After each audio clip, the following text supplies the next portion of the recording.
Valentino Febriano. Saya Yasintus Sopat. Saya Yosef Mario Suka.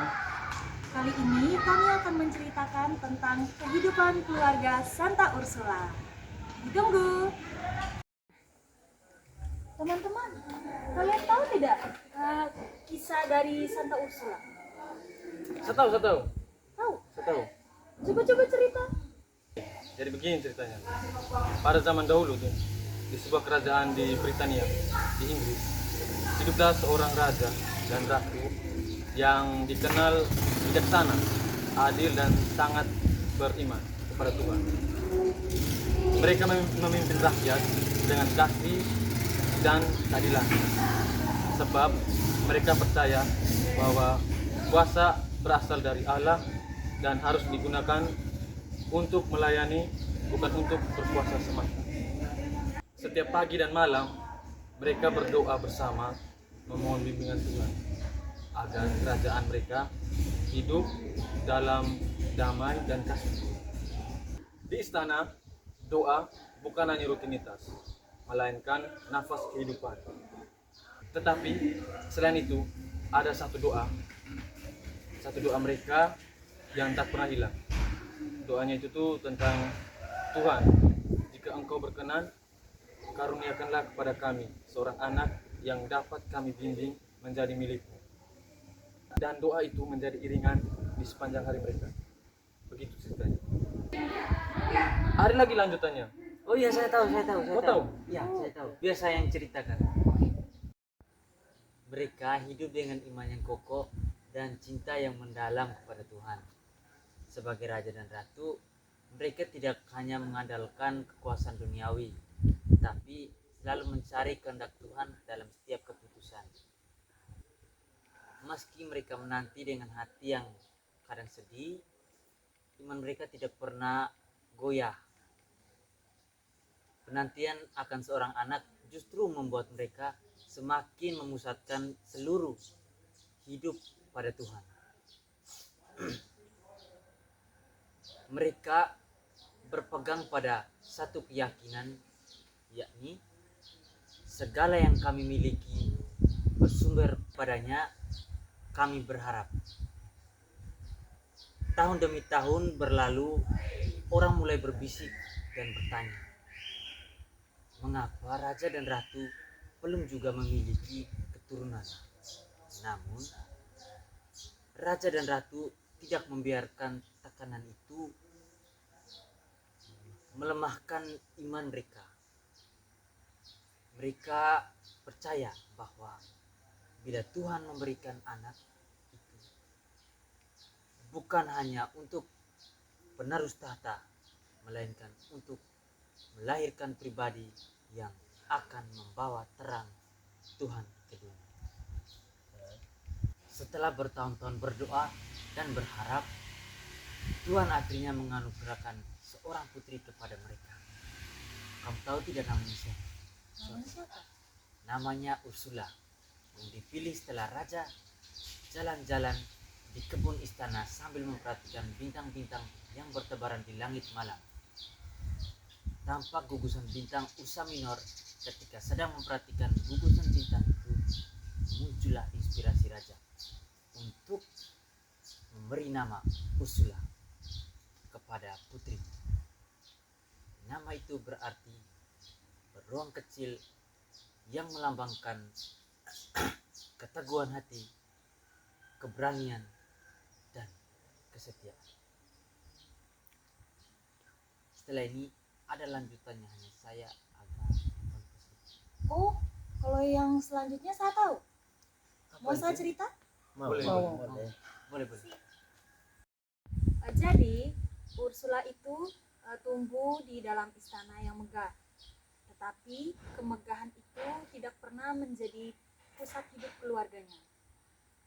Jauh sebelum Ursula mampu berjalan, orang tuanya telah berjanji di hadapan Tuhan bahwa anak yang diberikan kepada mereka itu akan dibesarkan bukan sebagai putri yang dimanjakan dunia, melainkan sebagai putri yang mengenal dan mengasihi Allah dengan sepenuh hati.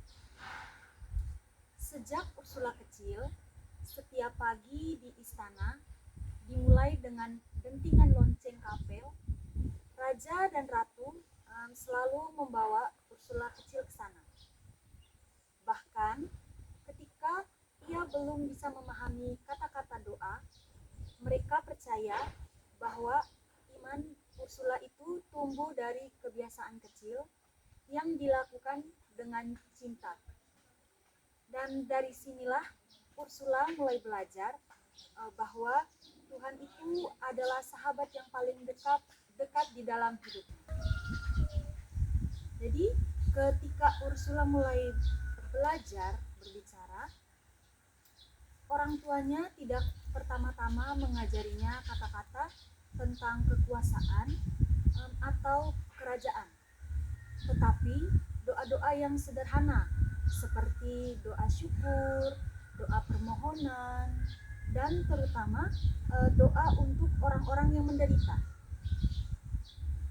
Di istana yang biasanya identik dengan kemewahan, itu tuh berubah menjadi rumah yang penuh dengan ketenangan dan kasih dari Tuhan.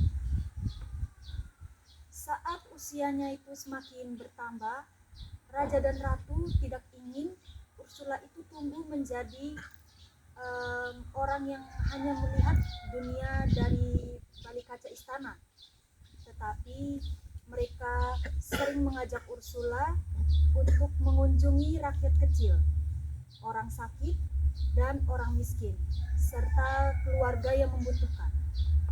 Dan di sanalah Ursula melihat dengan mata kepalanya sendiri bahwa di luar dinding istana ada banyak orang yang hidup di dalam kesulitan. Dan dari situ hatinya itu dibentuk menjadi hati yang lembut, peduli, dan peka terhadap penderitaan. Untuk cerita yang selanjutnya saya itu lupa. Kira-kira teman-teman yang lain ada yang tahu mungkin? Saya tahu. Oh betul. Silahkan lanjut ceritanya. Berkat bimbingan itu, Ursula tumbuh menjadi gadis yang cerdas, lemah lembut, dan sangat mencintai Tuhan. Ia sering menghabiskan waktu untuk berdoa di taman istana, mohon agar hidupnya selalu berkenan di hadapan Tuhan. Doa-doa yang ia panjatkan membuat hatinya semakin dekat dengan Kristus, sehingga ia mampu melihat segala sesuatu dengan mata iman dan hati yang penuh kasih. Ia tidak pernah hidup dengan kesombongan. Setiap kali melihat orang yang menderita atau membutuhkan bantuan, Ursula selalu tergerak untuk menolong dengan tulus. Ia sering berkata kepada teman-temannya, kalau kita mencintai Tuhan, kita juga harus mencintai sesama, sebab dalam diri mereka Tuhan hadir. Kata-kata itu menjadi prinsip hidupnya, sehingga ia berusaha mencerminkan kasih Kristus dalam tindakan nyata. Ursula pun berjanji dalam hatinya untuk hidup suci dan mempersembahkan seluruh dirinya bagi Kristus. Ia percaya bahwa Tuhan adalah sumber kekuatan, keberanian, dan kebahagiaan sejati, sehingga ia tidak mencari kemuliaan duniawi, melainkan hanya ingin hidup sesuai kehendak Tuhan. Dengan iman yang teguh, Ursula menjadi teladan bagi banyak orang di sekitarnya. Selanjutnya saya tahu ceritanya. Oh, Bro dia tahu lanjutan. Saya tahu. Teman-teman mau dengar? Mau. Ketika Ursula memasuki usia dewasa, yang paling diutamakan oleh Ursula dalam hidupnya hanyalah Tuhan Yesus Kristus. Ia menempatkan Allah di atas segalanya dan di atas kehormatan, kekayaan, bahkan nyawanya sendiri. Maka pada suatu hari, seorang raja dari kerajaan kuat dan besar mengirim surat kepada ayah Ursula untuk melamar Ursula bagi putranya, Pangeran Etrius. Namun, ada masalah besar. Etrius bukan seorang Kristen. Mendapati hal ini, ayah Ursula sangat galau.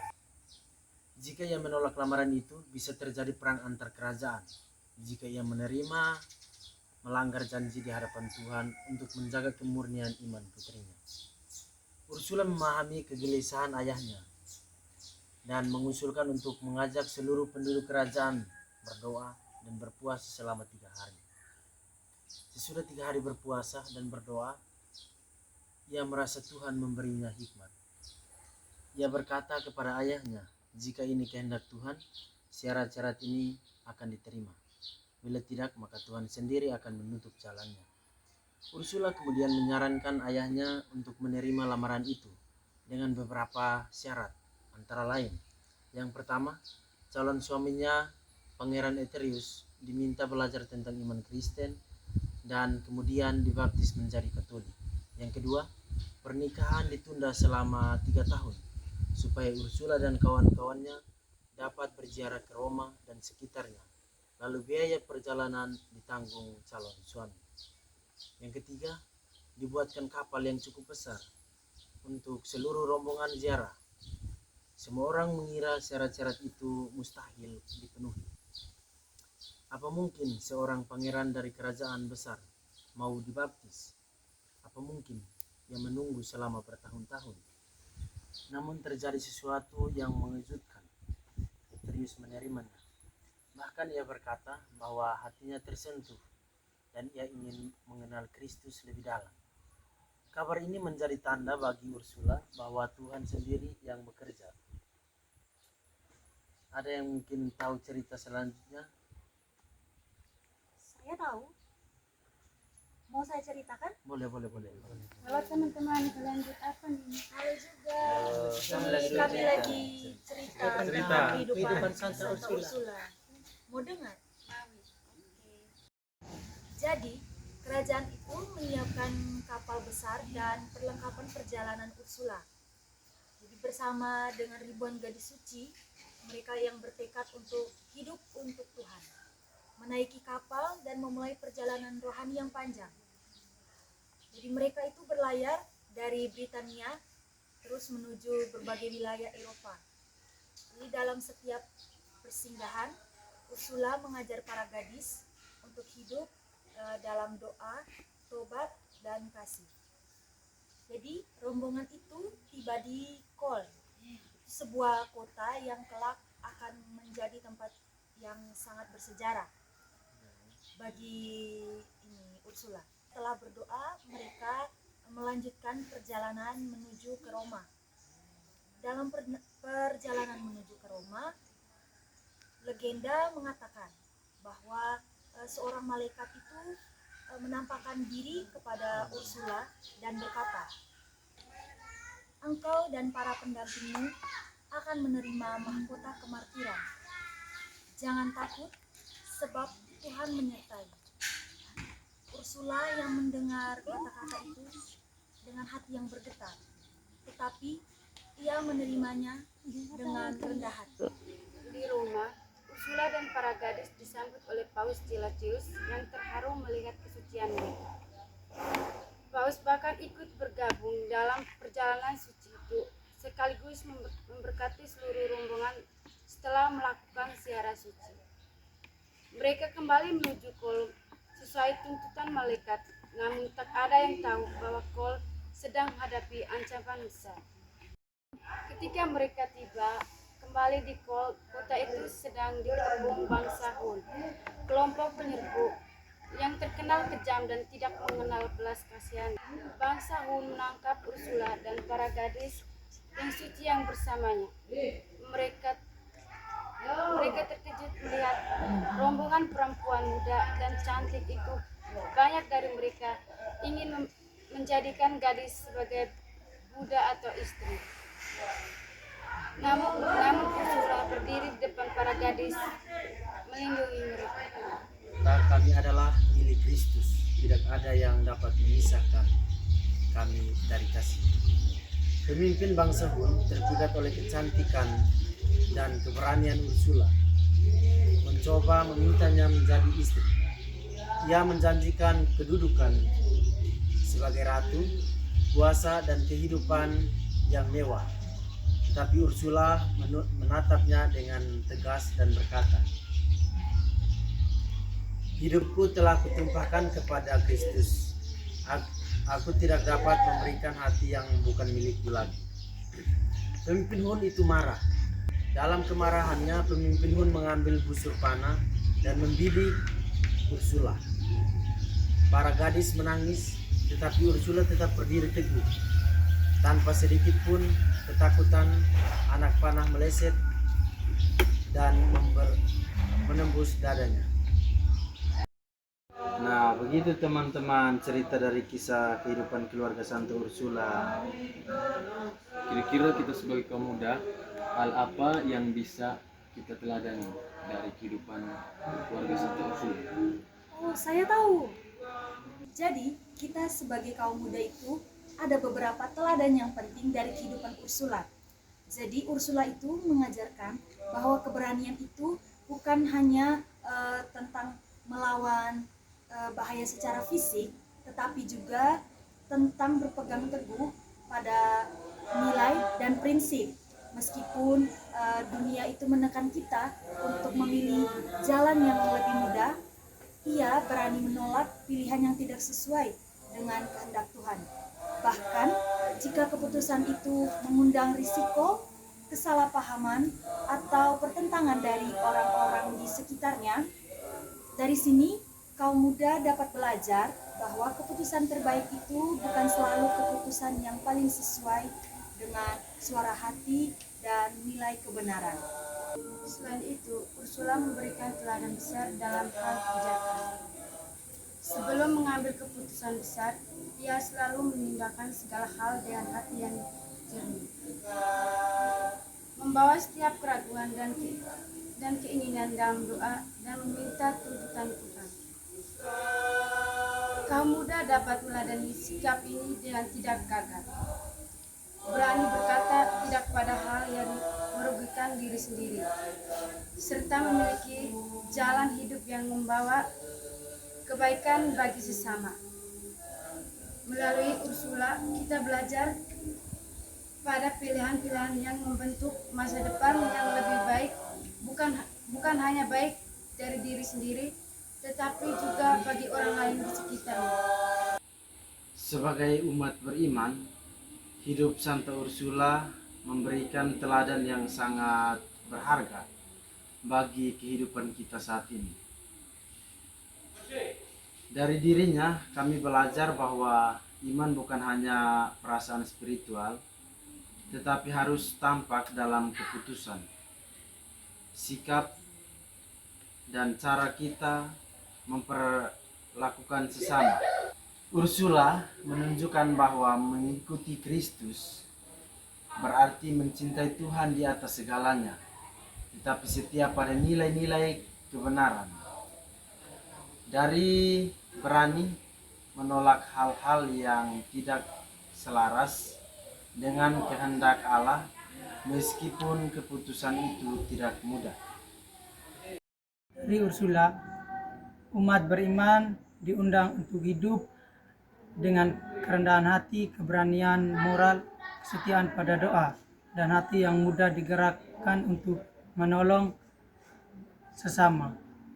Dengan meneladani sikap-sikap ini, kita dapat semakin dekat kepada Tuhan dan semakin mampu menghadirkan kasih-Nya dalam kehidupan sehari-hari. Pelindung sekolah kami Santa Ursula, kami kenang selalu keberanianmu. Kau lawan bahaya yang mengancam jiwamu, hingga martir perawan jadikan gelarmu. Laksana bintang tersirat di langit, kau hias malam yang tetap beradu dengan api percikan cinta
dalam jiwamu hingga martir perang.